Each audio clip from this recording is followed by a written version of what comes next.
Good. Yeah, so for those of you who don't know about my project, I'm more or less halfway in, and so this is very much work in progress, and yeah, and I think you might feel that during the presentation too. But I want to give a small introduction to what I work with and where I am at the moment. And so as the title says, I work with indigenous political practices and self-government in municipalities in Mexico. And I try to establish today a dialogue between the decoloniality concepts in Walther Mignolo and Chantal Mouffe's ideas on democracy. Let me just, can I? Oh, here it is. Okay. Yeah, so my working title for the PhD is Diversity and/or Democracy, Indigenous Self-Government and Politics from Below. And I work with 3 cases of self-government in Mexico. In order to generate data, I went to Mexico twice to do fieldwork, and I collected interviews. So it seems like I have a lot of interviews, but they're very different in characters. So yeah, I still have to figure out how good they are for what I want to do with them. But this phenomenon started in 2014, where the Electoral Court in Mexico recognized the first case I have, actually. Cherán recognized their right to self-govern and to elect their own authorities locally by own methods of election. And they could do that because they could refer to an indigenous identity. So Cherán is known as the pioneer case in Mexico of this. And then I work with 2 other cases in the southern Mexico, Chilón y Tala, which are very different. They're just in the process of trying to get to vote about a regime change. But I'm just gonna talk to you a bit about what happens in these cases, so you have more of a sense of what this means in real life. So what happened in Cherán was that they were the town was under siege. This is a town of around 20,000 people. They were under siege by organized crime. And then it's a long story, but eventually they confronted the organized crime in 2011, and they barricaded the town for almost a year. Couldn't get out and in and out of the town. And then they, in the barricades, they started deliberating about what would the next step be. And from this, it kind of emerged this idea of making a self-governed municipality. Most of all because elections were coming up, and they didn't really feel like voting for a party candidate because they felt left outside of the party system. So now Cherán is a municipality that manages itself through a structure of 9 thematic councils, and each part of the town is represented in each council. And more than that, they have neighborhood assemblies where people meet and discuss issues.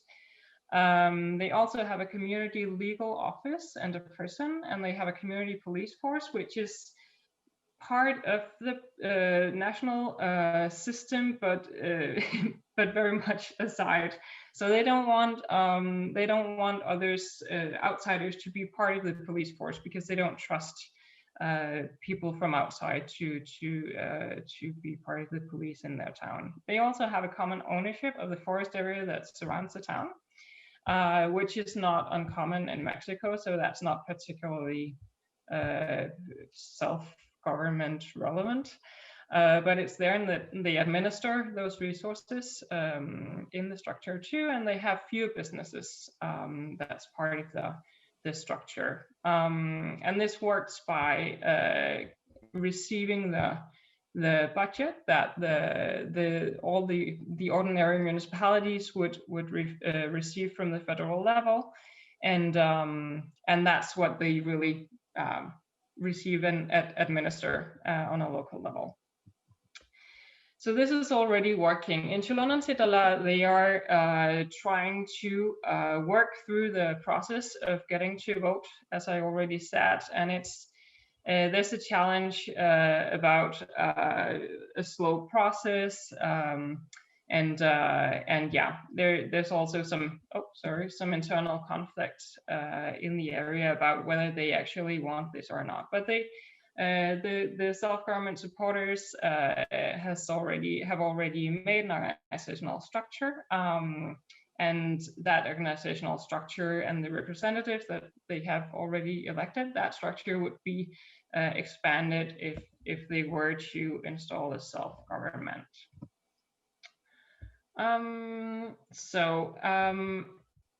When talking about when talking about indigenous municipalities in Mexico, this is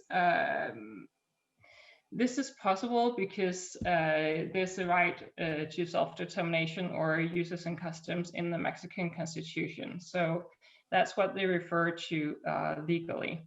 And this is also a right constituted in the UN DRIP and ILO's Convention 169, which is what they refer to. So when we talk about this, it's important, I think, to stress that the municipalities are not aiming to exclude themselves from the political system.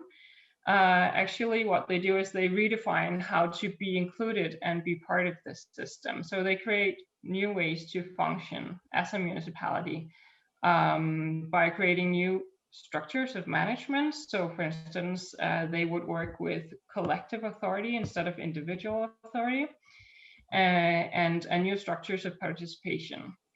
And they also incorporate different topics that can be different from regular municipalities. So what these municipalities have in common is the rejection of political parties. So for instance, in Chiran, my first case, you cannot campaign for political parties in times of elections. They will confiscate your material if you want to enter the town with it.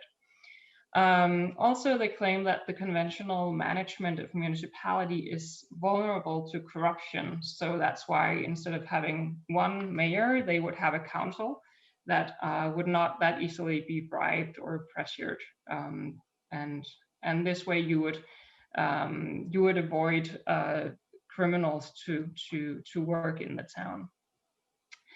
They also claim that the system creates too much of a distance between representatives and population, so that leads to a lack of accountability and a lack of proximity. So the representatives would not know what goes on in the communities, and also the fact that mayors cannot easily be removed once they are in office means that they do not really take protests seriously, and then in these indigenous municipalities, they create the possibility to remove their representatives if they don't work as hard as required. So that's also a difference. I work with this research question.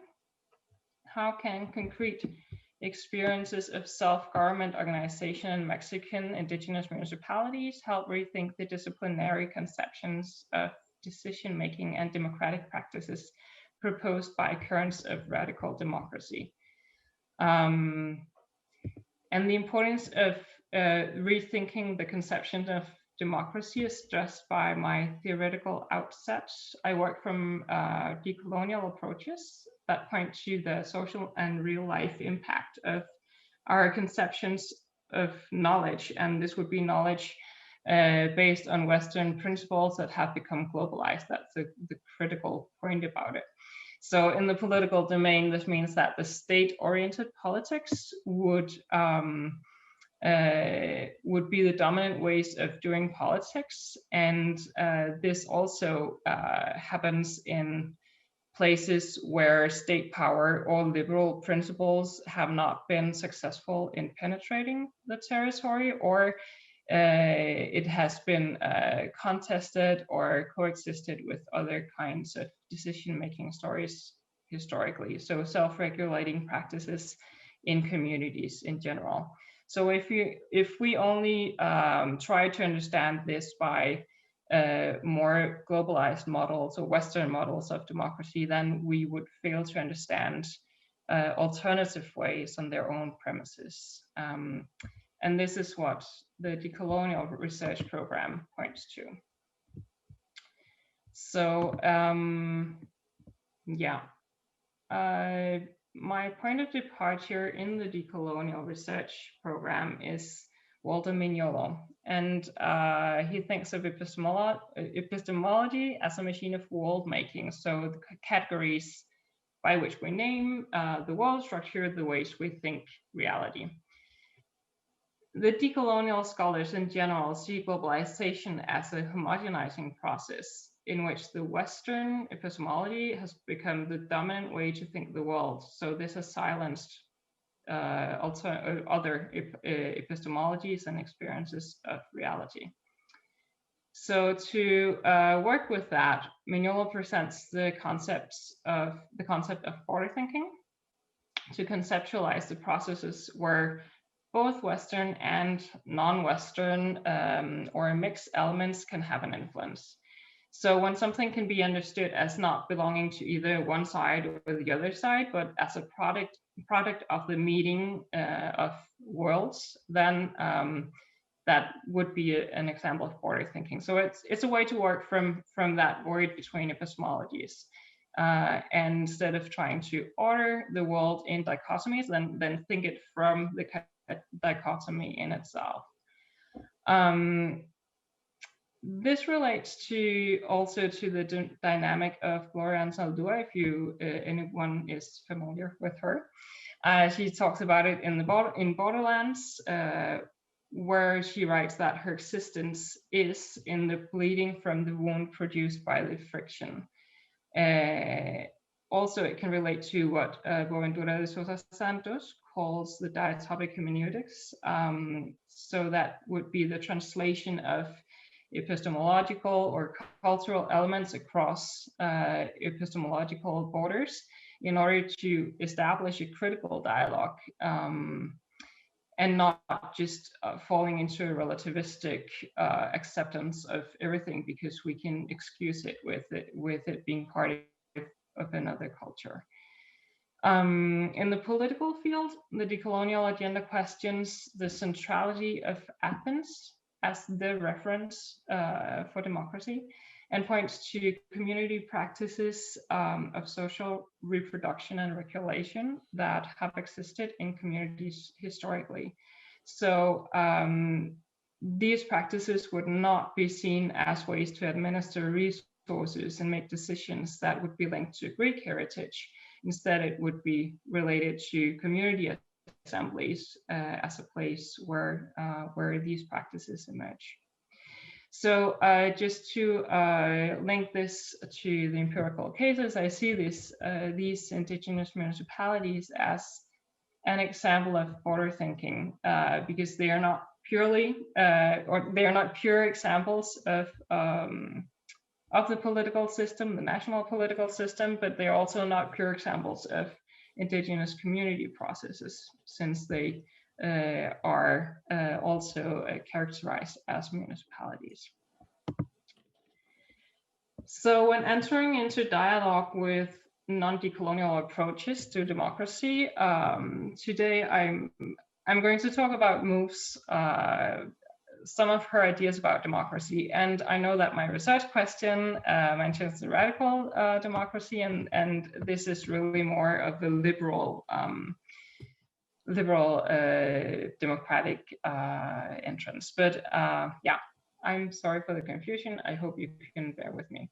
This is where I got to today. I'll work with it.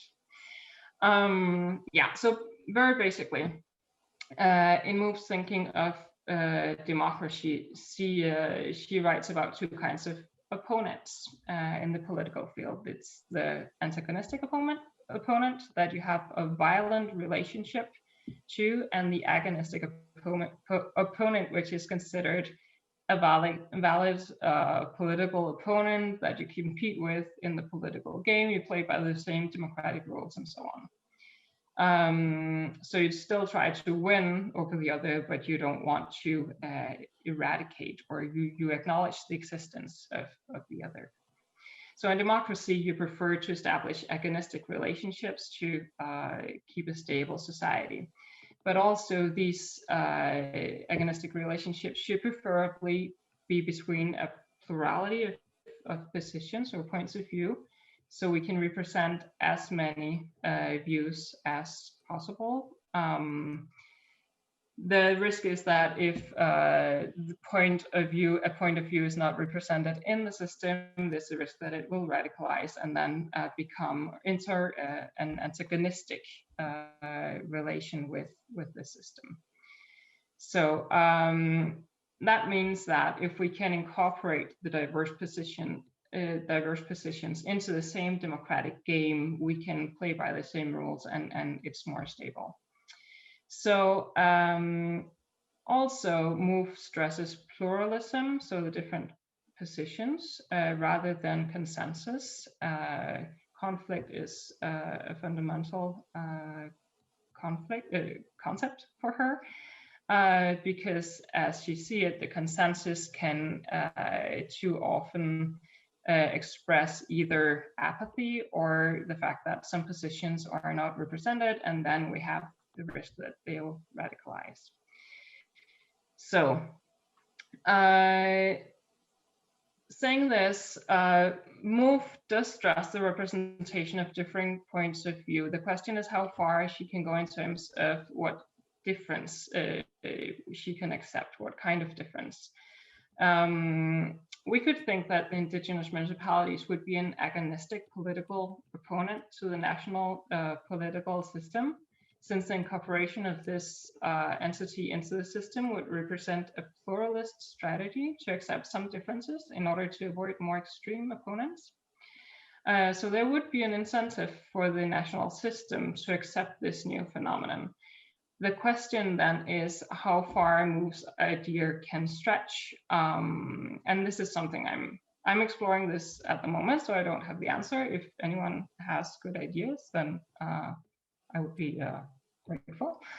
But at least Mouffe writes for liberal democracy that basic liberal principles have to be accepted. So what does this really mean then? The indigenous municipalities, they are legally subordinate to the Mexican Constitution, and they have the responsibility to uphold human rights, and they accept that. So it would be an acceptance of the rules of the game, and one would assume that she would also accept them as a legitimate part. But at the same time, she also rejects legal pluralism and says that that's not acceptable in a liberal democracy. And what we find in my case is that there are conflict resolution methods that replace the national legal system locally. So the question is, when they kind of split the responsibility between federal systems and local legal systems, how would that fit within her thinking? She also points to the fact that even if human rights have a central place in liberal democracies, we can work with functional equivalents, call it dignity, or what would be a better word in other cultures. So what does that mean? Can we jump to other ontologies to work with a functional equivalent, or what would be accepted as a functional equivalent? And how does her fundamental concept of conflict work with the fact that in my cases people refer to the harmony and the agreement in the community, that they relate to their own practices instead of the division by the party politics that is really what comes up again and again in the interviews. So yeah, so these are just a few examples of how these ideas could collide. And also, at the same time, if the liberal principles should be the criteria for what liberal democracy can accept, it's quite clear that this institutes a hierarchical relation that prioritizes the representation of positions according to these principles. So that would be a building of a benchmark built on Western ontology. So it's some of the dilemmas that I see here. So just to sum up this, I work with or I'm exploring right now how self-government municipalities in Mexico can make us think about politics in new ways by looking at how they invent other ways to participate and manage a municipality, and open up new spaces for representing something that has not been represented before.